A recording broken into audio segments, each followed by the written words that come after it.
Presiden Joko Widodo ingin membawa sejumlah isu dalam pertemuan KTT G7 di Hiroshima, Jepang.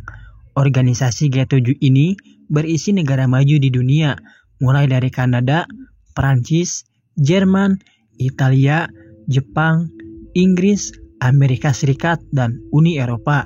Jokowi datang sebagai tamu di pertemuan tersebut karena ada undangan dari Perdana Menteri Jepang, Fumio Kishida. Salah satunya Jokowi ingin membawa suara dari negara-negara selatan dalam forum ini. Negara selatan yang dimaksud yaitu negara-negara berkembang yang posisinya berada di wilayah selatan. Selain itu, sejumlah isu yang kemarin dibahas dalam konferensi tingkat tinggi atau KTT ASEAN di Bali juga ingin dibawa Jokowi.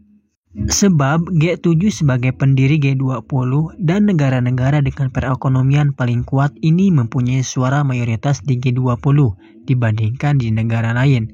Di sisi lain, dalam konteks geopolitik, EPI pengamat politik menyebut sedang terjadi persaingan antara G7 dan Cina saat ini.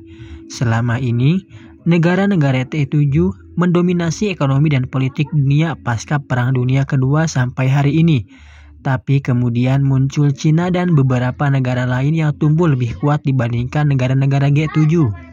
Dia pun mengingatkan kalau beberapa hari lalu negara-negara berkembang yang tergabung di BRICS, Brazil, Rusia, India, Cina, dan Afrika Selatan juga baru saja menggelar pertemuan. Jokowi ikut memberikan sejumlah usulan sebagai negara mitra di pertemuan tersebut. G7 sudah mengakomodasi perkembangan dunia tersebut dengan membentuk G20, tetapi tetap berusaha mendominasi di tengah Cina yang terus menguat.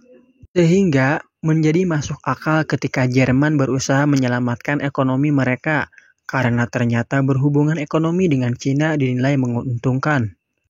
Maka jika negara barat di G7 pada akhirnya tetap memusuhi Cina, negara seperti Indonesia lah yang diuntungkan, sebab Cina bisa menjadi lebih perhatian dan membuka pasarnya untuk Indonesia juga negara ASEAN lainnya.